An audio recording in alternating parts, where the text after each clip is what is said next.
Hello दोस्तों, आशा करते हैं आप लोग बहुत अच्छे होंगे। द परफेक्ट स्टडी में आप सभी लोगों का बहुत बहुत स्वागत है। जब से सुप्रीम कोर्ट ने बीएड को पीआरटी से बाहर किया है, लगातार बच्चे कह रहे थे सर एक डीएलएड पे जिसका पूर्ण नाम बीटीसी था, एक कंप्लीट इन्फॉर्मेशन दे दीजिए। तो आज की इस वीडियो में हम लोग कंप्लीट जानेंगे जो 2 साल का पूरा कोर्स आपका है, रजिस्ट्रेशन से लेके आपकी कितनी स्कॉलरशिप आती है, जो डायट कॉलेज हैं उनकी फीस कितनी है, प्राइवेट कॉलेज में फीस कितनी लगती है, उसके साथ साथ काउंसलिंग प्रोसेस क्या होने वाला है, एडमिशन आपका कैसे होता है, कंप्लीट पॉइंटों को समझेंगे। तो पूरी वीडियो को शांति से देखिएगा और अपना एक एक डाउट आप दूर कर लीजिएगा। फिर भी कोई डाउट रह जाते हैं तो कमेंट सेक्शन में कमेंट करिएगा, हम अवश्य जवाब देने का प्रयास करेंगे। सबसे पहले यदि बात करें हम लोग आपकी योग्यता की, सबसे पहले होता है एलिजिबिलिटी क्या है सर इस कोर्स को करने के लिए। तो देखो, अगर हम लोग यूपी की बात करें, यदि हम लोग यूपी स्टेट की बात करें तो इसकी मिनिमम जो एलिजिबिलिटी है, योग्यता, वो क्या है? तो आप भैया ग्रेजुएशन होनी चाहिए। क्या आपके पास स्नातक की डिग्री, आपके पास ग्रेजुएशन की डिग्री होनी चाहिए। यदि आप अपीयरिंग में हैं तब भी इस फॉर्म को अप्लाई कर सकते हो और कल इसकी लास्ट डेट है। तो आज अगर आप इंटरेस्टेड हो तो आज जाकर रजिस्ट्रेशन करवा लीजिएगा। पहले पूरी इंफॉर्मेशन को सुन लीजिए, ठीक है। चलिए, तो इसके सबसे पहले ग्रेजुएशन, और ग्रेजुएशन में परसेंटेज भी चाहिए था। बिल्कुल भाई, परसेंटेज चाहिए। ध्यान से मेरी बात को समझिएगा। यदि आप अनरिजर्व्ड कैटेगरी से बिलोंग कर रहे हैं, यदि आप एक तरीके से ओबीसी कैटेगरी से बिलोंग कर रहे हैं, या आप एसटी एससी से कैटेगरी से बिलोंग कर रहे हैं, तो कितना परसेंटेज होना चाहिए? तो यदि आप अनरिजर्व्ड कैटेगरी से बिलोंग कर रहे हैं तो आपका परसेंटेज ग्रेजुएशन में 50% मिनिमम होना चाहिए। तो आप इस फॉर्म को बिल्कुल एलिजिबल हो, आप रजिस्ट्रेशन करवा सकते हो। यदि आप एसटी एससी ओबीसी कैटेगरी से बिलोंग कर रहे हो तो 5% इसमें छूट मिल जाती है। आपका 45% भी है ग्रेजुएशन में, तब भी आप इस फॉर्म को अच्छे से भर सकते हैं। तब भी आप इस फॉर्म को अच्छे से भर सकते हैं। यहां पे आप लोग देख लीजिए आवेदन में, ठीक है। यानी आपको 50% न्यूनतम मार्क्स होने चाहिए। उसके साथ साथ यदि आप ओबीसी से हो, उसके साथ आप एसटी एससी से हो, तो भैया 5% की यहां पे आपको छूट भी मिलेगी। आगे यहीं पे बात कर ले हम लोग आयु की, तो सर जी यहां पे ध्यान से मेरी बात को समझिएगा। 18 से लेके 35 तक आपकी आयु मानी गई है। यदि आपको, आप रिजर्व कैटेगरी से बिलोंग कर रहे हो तो 5% की इसमें भी छूट दे दी जाती है आपकी, यानी 40 की उम्र तक भी आप इस फॉर्म को रजिस्ट्रेशन करवा सकते हो, ठीक है। बात करें निवास की, कौन कौन से, कहां कहां के स्टेट वाले क्या बच्चे फॉर्म भर सकते हैं? बिल्कुल भी नहीं। इस फॉर्म को भरने के जो यूपी डीएलएड है, इसमें अप्लाई करने के लिए आपका उत्तर प्रदेश का निवास होना चाहिए। आप उत्तर प्रदेश के निवासी होने चाहिए। तो ये पॉइंट याद रखिएगा। उम्मीद करेंगे ये एलिजिबिलिटी से संबंधित पॉइंट आप समझ गए होंगे। ग्रेजुएशन विथ 50% अनरिजर्व्ड कैटेगरी, यदि आप रिजर्व कैटेगरी से बिलोंग कर रहे हैं तो आप 45% भी है, तब भी आप इसमें एक तरीके से कहने का मतलब अप्लाई कर सकते हैं। आयु की बात 18 से लेकर 35 वर्ष तक, यदि आप रिजर्व कैटेगरी से हैं तो 5% की छूट आपको मिल जाएगी। और निवास की बात करें तो उत्तर प्रदेश के आप निवासी होने चाहिए, ठीक है। चलिए अगले पॉइंट की बात करें। उसके बाद आप कराओगे रजिस्ट्रेशन। रजिस्ट्रेशन की सर फीस कितनी होने वाली है? तो यदि आप जनरल कैटेगरी से बिलोंग कर रहे हैं या आप ओबीसी कैटेगरी से बिलोंग कर रहे हैं तो भैया आपको कितना, तो कहोगे सर 700 रुपए फीस लगती है। यदि आप यहां पे आपको एक तरीके से अनुसूचित जनजाति जाति से हैं तो 500 रुपए लगेगी। और यदि आप पीएस से हैं, यदि आप एक तरीके से विकलांग श्रेणी से कोई बालक बालिका हैं, तो वहां पे उसकी 200 रुपए फीस लगती है। तो उम्मीद करेंगे ये आप रजिस्ट्रेशन संबंधित पॉइंटों को समझ जाएंगे। डायरेक्ट लिंक हम आपको दे देंगे डिस्क्रिप्शन में, आप चाहें तो खुद से रजिस्ट्रेशन करवा लें या फिर किसी थर्ड पार्टी से आप रजिस्ट्रेशन करवा सकते हो यहाँ पे, ठीक है। थर्ड पार्टी कहने का मतलब किसी साइबर कैफे वाले के यहाँ से जाके आप रजिस्ट्रेशन करवा सकते हो बाबू, ठीक है। चलिए, बात करें रजिस्ट्रेशन कराने के बाद आपकी काउंसलिंग होती है, ठीक है। रजिस्ट्रेशन करवाने के बाद आपकी काउंसलिंग होती है और काउंसलिंग में जैसे मान लीजिए आपको कॉलेज चूज करना है तो उसके पहले आपको 5,000 रुपए क्या करना है, डिपॉजिट करना पड़ता है, ऑनलाइन पे करना पड़ता है। उसके बाद आप कॉलेज चूज करते हो और यदि आप उसके बाद मेरिट बनती है, यदि आपको वो कॉलेज मिल जाता है तो 5,000 रुपए देके वो कॉलेज को आपको बिल्कुल क्या करना पड़ेगा, कंफर्म कर लेना पड़ेगा। यानी काउंसलिंग के दौरान यदि आप काउंसलिंग करवाने के लिए इंटरेस्टेड हैं तो टोटल 10,000 रुपए लगती है। उसके बाद जो बाकी फीस है वो आप जो भी आपको कॉलेज मिला है वहां जाके आप जमा कराओगे, ठीक है। तो अभी आगे प्रोसेस समझिए तो काउंसलिंग की पॉइंट है और अच्छे से समझ में आ जाएंगे, ठीक है। उसके बाद यदि बात करें हम लोग फी की, सर फीस कितनी लगती है, इसके बाद स्कॉलरशिप की बात करेंगे।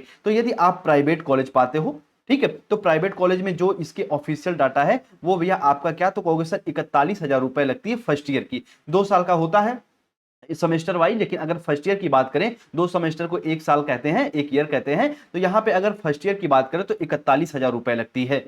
और दोनों साल की बात यहीं पे कर लें तो लगभग आपका 82 से 85 के बीच हो जाता है, जो कॉलेज शुल्क वगैरह होता है उसकी बात करें हम लोग, ठीक है। अगर प्राइवेट कॉलेज से आप करो ये फीस 1 लाख के आसपास भी चली जाती है, लेकिन ऑफिशियल डाटा यही कि 41,000 रुपए फर्स्ट ईयर और 41,000 रुपए आपका सेकंड ईयर में लगता है। ये पॉइंट आप याद रखिएगा, ठीक है। चलिए, अगर बात करें ये गवर्नमेंट कॉलेज जिसे हम लोग डाइट के नाम से जानते हैं सर, इसकी फीस कितनी है। तो यदि इसकी आप एक तरीके से अच्छी खासी आपकी मेरिट बन जाती, अभी बताएंगे मेरिट कैसे बनती है। अगर आपका यहां पे ध्यान से मेरी बात को समझिएगा, अगर आपका यहां पे फर्स्ट ईयर की फीस कितनी लगेगी तो 10,200 रुपए लगती है ऑफिशियल डाटा के अनुसार।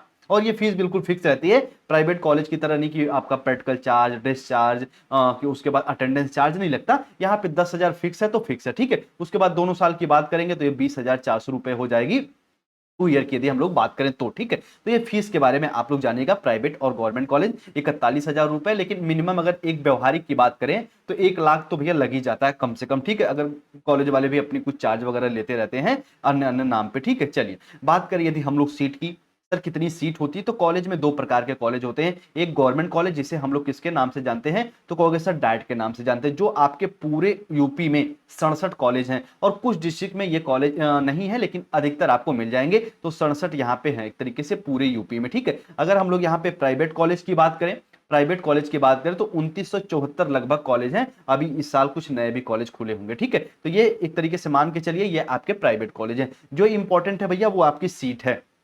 तो डाइट कॉलेज में कितनी सीटें हैं सर, 10,600 लगभग सीटें हैं, और प्राइवेट कॉलेज में 2,22,750 के आसपास सीटें आपकी हैं। तो लगभग इसमें एडमिशन हो ही जाता है जो बच्चे इंटरेस्टेड हैं तो, ठीक है। चलिए अब इसके बेनिफिट की भी बात हम लोग करेंगे। एडमिशन की बात करें तो सर जी एडमिशन इसका किसके बेस होता है, तो कहोगे मेरिट बेस पे होता है। कैसे, एग्जाम्पल के तौर पे मान लीजिए कोई ए पर्सन है, वो अपना 10th का देखा जाता है, उसके बाद 12th का, उसके बाद यहाँ पे किसका देखा जाता है, तो आप कहोगे सर ग्रेजुएशन का देखा जाता है। 10th में मान लीजिए वो कितना परसेंट पाया, तो आप कहोगे सर 80% पाया है।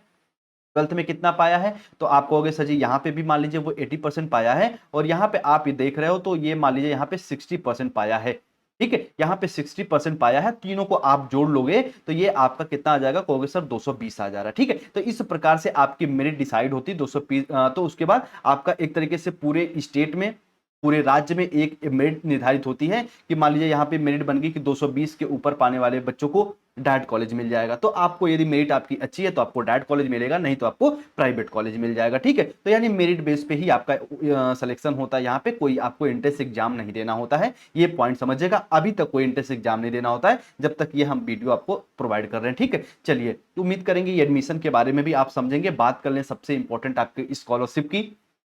सर स्कॉलरशिप कितनी आती है, तो देखो बाबू इसको अगर हम व्यवहारिक रूप में बताएं तो जो बच्चे जनरल कैटेगरी से हैं, या जो आपके यहाँ पे ओबीसी कैटेगरी से बिलोंग कर रहे हैं बच्चे, पिछड़े वर्ग से बिलोंग कर रहे हैं, तो मान के चलिए उनकी 20,000 से लेके यहाँ पे 30,000 के, पिछले अगर हम कुछ डाटा निकाल के देखे थे तो कुछ बच्चों का लगातार 22,000 के आसपास स्कॉलरशिप आई थी, ठीक है। अगर यहीं पे बात करें यदि आप एससी कैटेगरी से हैं, एसटी कैटेगरी से बिलोंग कर रहे हैं, तो ये आपकी फीस 30 प्लस रहती है, यानी 30,000 से एबव ही आती है। ये पॉइंट समझ लीजिएगा। और अगर आपका अच्छा ग्रेजुएशन का मैटर, ग्रेजुएशन में कितना परसेंट ये भी मैटर करता है, बिल्कुल। अगर आपका 60% है, 60% से एबव है, 60% से ऊपर है, तो 110% स्कॉलरशिप आ जाती है। अगर इससे नीचे है तो स्कॉलरशिप आती है, लेकिन थोड़ा सा इसमें क्या होता है, एक तरीके से कहने का मतलब समस्या रहती है थोड़ा सा, कि ये प्रॉब्लम रहती है आने के, वरना अगर 60 से एबव है तो 100% स्कॉलरशिप आ जाती है, ठीक है। चलिए तो उम्मीद करते हैं पूरी इंफॉर्मेशन को आप समझे होंगे। फिर भी कोई डाउट, कोई कंफ्यूजन है तो आप हमसे बिल्कुल पूछ सकते हो, और इसकी आप कहेंगे तो क्लासेस भी वगैरह प्रोवाइड कराएंगे हम आपके लिए। बाकी आप अपना ख्याल रखिए। और जो बच्चे बीएड किए हैं उनकी बात अगर कर लें, क्या सर वो बीएड को छोड़ के डायरेक्ट बीटीसी कर ले, नहीं बाबू, अभी इधर कोई वैकेंसी भी नहीं देखने को मिलेंगी। अगर 2024 में वैकेंसी आ भी जाती है तब तक भी आपका बीटीसी क्लियर नहीं हो पाएगा। तो बीएड को अपने कंप्लीट कर लो, उसके बाद यदि आप इंटरेस्टेड हो पीआरटी के लिए तो आप बिल्कुल बीटीसी के लिए, डीएलएड के लिए जा सकते हो, ठीक है। चलिए उम्मीद करते हैं आप पूरी पॉइंट को समझे होंगे। फिर भी कोई डाउट, कोई कंफ्यूजन रह गया हो तो आप कमेंट सेक्शन में कमेंट कर दीजिए। द परफेक्ट स्टडी पे नए हैं तो सब्सक्राइब करके जुड़ जाइए। यदि आप इंटरेस्टेड हैं तो जाके अभी रजिस्ट्रेशन करवा दीजिए। यदि आपका बीएड हो गया है या फिर अभी आप बीएड बीटीसी में से कुछ नहीं किए हो, पहली बार जा रहे हो रजिस्ट्रेशन करवाने, तो बिल्कुल करवा दीजिए, ठीक है। अपना ख्याल रखिए, मिलते हैं हम लोग अगली क्लास में अगले वीडियो के साथ। आप सभी भाई बहन को जय हिंद, जय भारत।